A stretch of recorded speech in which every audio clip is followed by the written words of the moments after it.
of North Carolina, nestled among the towering pines and the whispers of the wind, lies a curious phenomenon known as the Devil's Tramping Ground. This barren circle, roughly 40 feet in diameter, is a patch of earth where no vegetation dares to grow. It stands in stark contrast to the lush greenery that surrounds it, a haunting reminder of nature's whimsy and perhaps something more sinister. The locals speak of it in hushed tones, sharing tales of the mysterious occurrences that plague the area, each story more chilling than the last. The legend of the Devil's Tramping Ground dates back centuries, woven into the fabric of the region's folklore. It is said that the devil himself paces this circle, plotting mischief and mayhem. The ground here is said to be cursed, a place where shadows linger longer and the air feels heavier, as if burdened by the weight of unspoken secrets. Those brave enough to venture into the circle often report a sense of unease, a prickling sensation that dances along their skin, urging them to leave before they are ensnared by whatever lurks in the darkness. As the sun sets and the last light fades, the stories grow bolder. Campers recount tales of items left overnight in the circle, shoes, backpacks, even food, vanishing without a trace by morning. Some claim to have seen strange lights flickering within the trees, while others speak of eerie sounds that echo through the night, sounds that seem to beckon them closer, drawing them into the depths of the unknown. The locals, steeped in tradition, warn against spending too much time near the circle, believing that it is a gateway to another realm, a thin veil between our world and something far more terrifying. The theories surrounding the Devil's Tramping Ground are as varied as the people who tell them. Some argue that the circle is simply a natural phenomenon, a result of soil depletion, or perhaps the peculiarities of the local climate. Scientists have studied the area, seeking answers in the soil composition and the surrounding flora. Yet, despite their efforts, they find nothing that could explain the barren patch. The grass does not grow, and the trees do not thrive in its vicinity. It remains an enigma, a puzzle that refuses to be solved. Others, however, are drawn to the more supernatural explanation. They believe that the circle is a site of dark energy, a place where the fabric of reality is thin. Some theorists suggest that it might be a portal to another dimension, a crossing point between our world and one that is filled with shadows and whispers. They speak of interdimensional beings that might inhabit the space, creatures that flit just out of sight, their presence felt, but never seen. The idea of a rift in reality is both thrilling and terrifying, a notion that sends shivers down the spine of even the most skeptical observer. One particularly chilling tale involves a group of friends who, emboldened by the legends, decided to camp near the Devil's Tramping Ground one fateful weekend. They arrived with laughter and bravado, setting up their tents just outside the eerie circle, eager to test their courage against the tales spun by the locals. As night fell, they gathered around a crackling fire, sharing ghost stories and daring each other to venture into the circle. The bravest among them, a young man named Jake, claimed he would spend the night sitting in the center, determined to prove that the legends were nothing more than fanciful tales meant to frighten children. As the hours passed, the group grew restless, the fire casting flickering shadows that danced along the trees.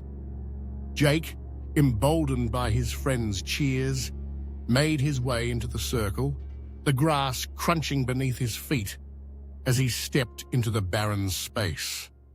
He settled himself on the ground, arms crossed defiantly, while the others watched from the safety of their camp.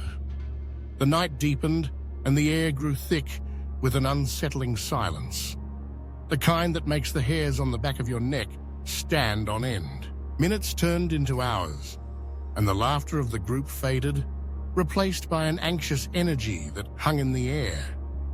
They called out to Jake, but he remained still, his silhouette a dark shape against the starlit sky. Then, without warning, a low rumble echoed through the trees, a sound that seemed to vibrate through the very ground they stood upon. The friends exchanged nervous glances, their bravado slipping away like the fading embers of their fire. Suddenly, a bright flash of light erupted from the center of the circle, illuminating the night in an otherworldly glow. The friends gasped, their hearts racing as they watched in disbelief. Jake, who had been so confident just moments before, now appeared frozen in place, his expression one of sheer terror. The light pulsed and flickered, casting strange shadows that twisted and writhed around him. Then, just as quickly as it had appeared, the light vanished, plunging the area back into darkness. In that moment, Jake was gone. The friends rushed to the edge of the circle, calling out his name, but there was no response. Panic surged through them as they searched the surrounding woods, calling for him until their voices grew hoarse. The night stretched on, heavy with dread, and as dawn approached, they were forced to confront the unthinkable. Jake had vanished without a trace. The search for Jake became a frantic endeavor, drawing in local authorities and volunteers. They combed the woods for days, scouring every inch of the area, but he was nowhere to be found. The barren circle stood silent, an ominous reminder of what had transpired. The friends were left with nothing but their memories and the haunting knowledge that something otherworldly had taken place. As the weeks turned into months, the tale of Jake's disappearance spread like wildfire, adding another layer to the already rich tapestry of the Devil's Tramping Ground. Locals began to share their own encounters, recounting strange occurrences and unsettling experiences that had gone unnoticed until now. Some spoke of seeing figures darting between the trees, while others claimed to have heard whispers carried by the wind, secrets shared only among the shadows. Theories flourished in the wake of Jake's disappearance. Some believed that he had been taken by the devil himself, a sacrifice to the dark forces that roamed the circle. Others suggested that he had slipped through a portal, lost to another dimension where time and reality twisted in ways they could not comprehend. The idea of interdimensional travel fascinated some, igniting imaginations and sparking discussions about the nature of existence itself. In the years that followed, the Devil's Tramping Ground became a site of pilgrimage for the curious and the brave. Ghost hunters, thrill seekers, and those seeking answers flocked to the area, eager to experience the phenomenon for themselves. They arrived armed with cameras and recording devices, hoping to capture evidence of the supernatural.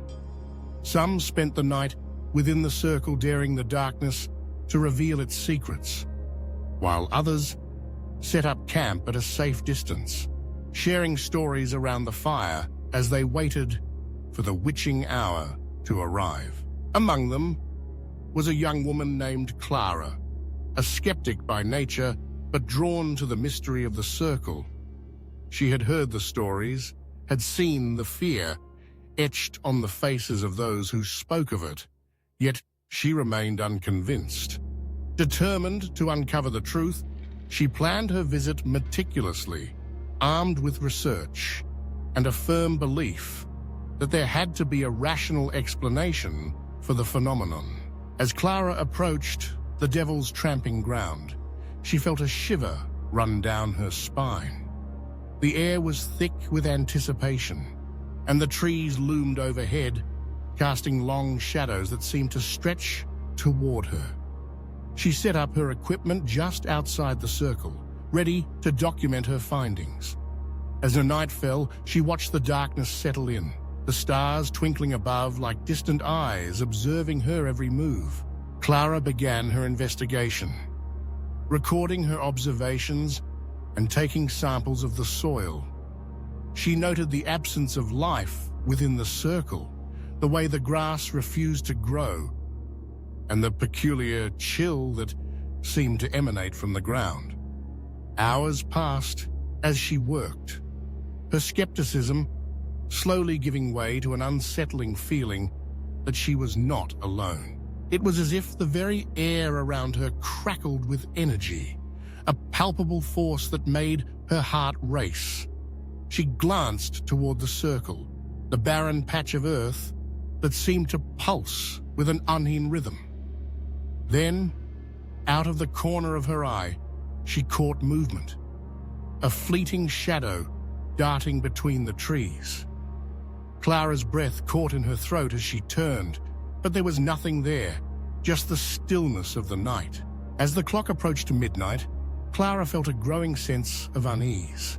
She decided to step into the circle, determined to confront whatever lay within. The moment her foot crossed the boundary, the atmosphere shifted. The air grew thick, and a low hum filled her ears, a sound that resonated deep within her bones. Clara closed her eyes, allowing the sensation to wash over her, and in that moment, she felt a connection to something far greater than herself. Visions flooded her mind, images of swirling colors and shifting shapes, glimpses of a world that existed just beyond her reach. She saw shadows dancing, heard whispers that beckoned her closer, urging her to understand. The experience was overwhelming, and she fought to maintain her grip on reality as the boundaries of her consciousness began to blur. Suddenly, the visions faded, and Clara found herself standing in the center of the circle, gasping for breath. The world around her felt different, as if she had crossed a threshold into a realm that defied explanation. She stumbled backward, her heart racing, and as she did, she caught sight of something that made her blood run cold. A figure standing just beyond the edge of the circle, watching her with eyes that glowed like embers.